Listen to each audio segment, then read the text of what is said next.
آپ نے سمجھ لیا ہے نا تو بہت ساری مشکلات آسان ہو جائیں گی.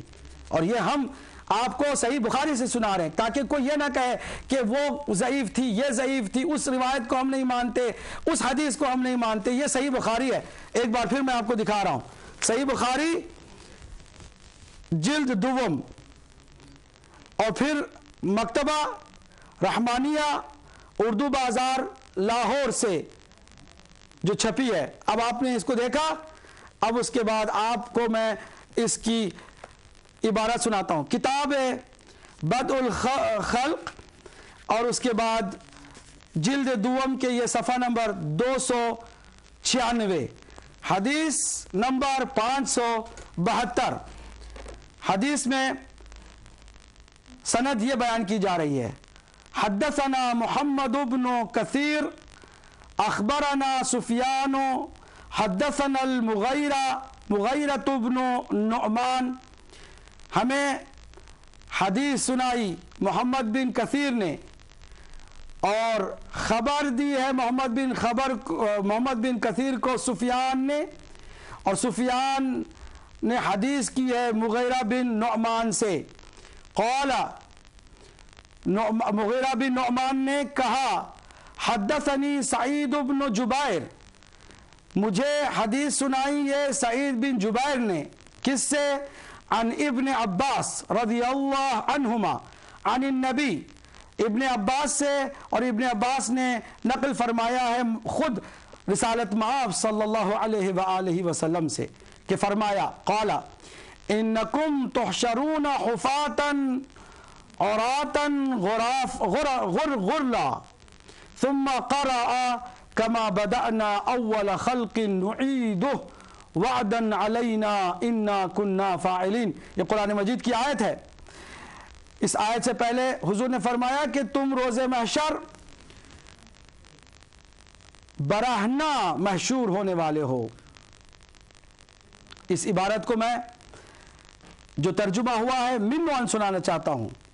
آپ نے فرمایا قیامت کے دن تم ننگے پاؤں ننگے بدن بے ختنہ حشر کیے جاؤ گے.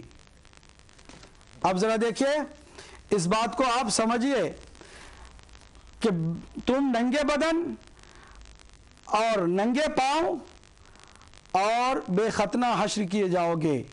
پھر آپ نے سورہ انبیاء کی یہ آیت پڑھی کما بدأنا اول خلق نعیدہ وعدا علینا انا کنا فاعلین. یہ آیت پڑھی جیسے ہم نے پہلی بار پیدا کیا ویسے ہی دوبارہ بھی پیدا کریں گے. ہم اس کا وعدہ کر چکے ہیں جس کو پورا کریں گے. اور قیامت کے دن سب سے پہلے حضرت ابراہیم کو کپڑے پہنائے جائیں گے. میں عربی کی عبارت بھی ساتھ ساتھ پڑھ رہا ہوں. وَأَوَّلُ مَنْ يُكْسَى يَوْمَ الْقِيَامَةِ إِبْرَاهِيمُ عَلَيْهِ وَعَلَى نَبِيِّنَا الصَّلَاةُ وَالسَّلَامُ. پھر اس کے بعد حضرت ابراہیم علیہ السلام کو کپڑے پہنائے جائیں گے. پھر ہمارے پیغمبر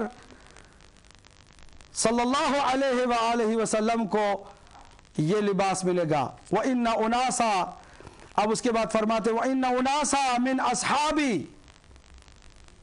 اب اس پر غور کرنے والی بات ہے. اور پھر میرے اصحاب میں سے چند لوگ یؤخذ بہم ذات الشمال، بائیں طرف ان کو کھینچ کے لے جایا جا رہا ہوگا، یعنی جہنم کے لیے، دوزخ کے لیے.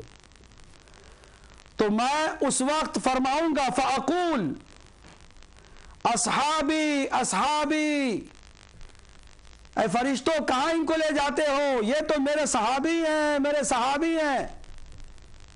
فیقال، فرشتوں کی طرف سے یہ آواز آئے گی اور کہا جائے گا انہم لم یزالوا مرتدین علی اعقابہم منذ فارقتہم. اللہ اکبر. یہ اصحاب آپ کے ضرور ہیں، لیکن یہ وہ ہیں کہ جو آپ کی رحلت کے بعد، آپ کی فرقت کے بعد مرتد ہو گئے. اب میں لفظ مرتد کو ایگزیکٹلی جو موجود ہے اس کو پیش کر رہا ہوں، لیکن ترجمہ انہوں نے جو کیا اس کو بھی سن لیجئے گا. میرے اصحاب میں سے کئی لوگ بائیں طرف دوزخ کی جانب کھینچ لیے جائیں گے. میں کہوں گا فرشتوں یہ تو میرے اصحاب ہیں. انہوں نے ایک دفعہ ترجمہ کیا, حضور نے 2 مرتبہ فرمایا ہے اصحابی اصحابی, یعنی میرے اصحاب ہیں, میرے اصحاب ہیں. تم کو معلوم نہیں, آواز آئے گی یا کہا جائے گا, یقال, یہ لوگ جب تمہاری وفات ہو گئی تو اسلام سے پھر گئے. یہ ترجمہ بھی کیا جا رہا ہے. اس وقت میں اس نیک بندے حضرت عیسیٰ کی طرح کہوں گا, اللہ کے نبی فرما رہے ہیں کہ میں تو جب تک ان لوگوں میں رہا ان کا حال دیکھتا رہا. اور اس آیت کے آخر تک حضور نے تلاوت فرمائی. یہ ایک ہے. اس کے بعد آپ سلسلے کو دیکھیں گے, بہت ساری حدیثیں اس طرح کی آپ کو مل جائیں گی, اور تقریباً 9 حدیثیں صحیح بخاری میں موجود ہیں. ان حدیثوں کا آپ کیا کریں گے جو موجود ہیں کتابوں میں. دوسری حدیث آپ کو ابھی سنایا جائے گا, پھر تیسری حدیث پھر ہم انشاءاللہ آپ کو. اللہ الرحمن الرحیم. بہت ہی خوبصورت بات. اصل میں جو ہے نا وہ لاجیکل ہے. میں سمجھتا ہوں کہ یہ جو ایک نیا سلسلہ چلا نا بعد میں, یہ بنو امیہ کے دور کی ایجاد ہے. یعنی اصل میں جو حقیقت ہے وہ یہی ہے کہ قرآنی فکر ہے. یہ جو روایات ہیں اس میں کیٹیگرائز کیا گیا ہے, اور حقیقت میں یعنی یہی ہے کہ جب رسول برابر نہیں ہیں, دل کا رسول فضلنا بعضهم على بعض, یعنی ہم نے بعض رسولوں کو بعض رسولوں پر فضیلت دے دی ہے. نبی برابر نہیں, رسول برابر نہیں, دن برابر نہیں, مہینے برابر نہیں. جی تو یہ کیسے ہو سکتا ہے کہ یہ 5 انگلیاں آپس میں برابر نہیں ہیں؟ تو یہ 1,40,000 کے قریب جو اصحاب ہیں وہ سارے کے سارے برابر ہو جائیں گے. کہ یہ کون سی منطق ہے, یہ کون سی دلیل ہے؟ اسی لیے بہت ضروری ہے سمجھنے کی بات کہ اہلیت اور صلاحیت کو سمجھا جائے. اور میں سمجھتا ہوں کہ یہ جو محدثین ہیں انہوں نے اپنا حق ادا کر دیا. انہوں نے بالکل بات کو واضح کر دیا اور کھول دیا ہے, اور یہ بات بتا دی ہے کہ 2ری-3ری صدی ہجری میں اور قسم کے جو افکار تھے اور بعد میں جو اس کو تبدیل کر دیا گیا, ہاں جی جو کچھ بھی آتا گیا وہ سارا صحیح ہے, ایسی بات نہیں ہے.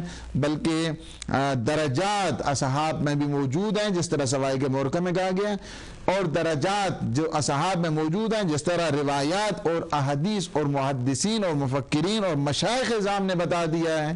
اسی طرح یہ روایت میں کوٹ کرنے جا رہا ہوں, یہ تفہیم البخاری ہے. تفہیم البخاری یہ جو ہے نا شرح ہے صحیح البخاری کی.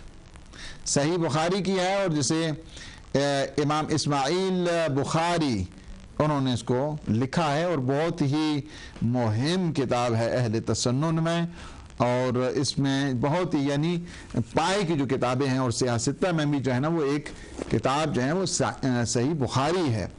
اس کی جو جلد نمبر 3 ہے میرے پاس اس وقت, اور یہ دار الاشاعت اردو بازار MA جناح روڈ لاہور, اور کراچی سے بھی جو ہے نا یہ پرنٹ ہوئی ہے, دونوں جو ہے نا یہ. اور اس کی جو پرنٹنگ ہے وہ نومبر 2006 میں ہوئی ہے. بات آ گئی ابھی, یعنی آپ نے دیکھ لیا ہے کہ تفہیم البخاری یہ جو شرح ہے صحیح بخاری کی ہے, اور جس کو امام بخاری نے رقم کیا, اور دار الاشاعت کی یہ پبلیکیشن ہے, اور 1996 میں اس کو پبلش کیا گیا, جو میرے پاس ایڈیشن ہے اس وقت. اور اس کی حدیث نمبر 1446 پر بھی ہے, اور اس کے علاوہ اگلی بھی میں آپ کو روایت بعد میں سناتا ہوں. اس میں بڑی جو ہے نا وہ بڑے حالات کو ساتھ, اور پیغمبر اسلام کی ایک عظیم پیشن گوئی کی طرف پریڈکشن جو ہے اس کی طرف بھی متوجہ کیا گیا ہے, کہ پیغمبر اسلام کی جو پیشن گوئی ہے اس کی طرف بھی دیکھا گیا ہے. یعنی پیغمبر فقط اس دنیا کے علم نہیں جانتے ہیں, بلکہ پیغمبر جو ہے نا وہ علم آخرت بھی ان کے پاس ہے, آخرت علم غیب رکھتے ہیں.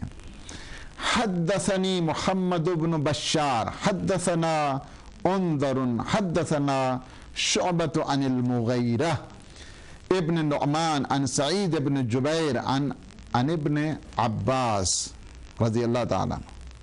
مانتے ہیں کہ یہ جو حدیث میں نقل کر رہا ہوں اسے میں نے محمد بن بشار نے یہ حدیث بیان کی ہے, اور ان سے جو ہے نا وہ انظر انہوں نے بیان کی ہے,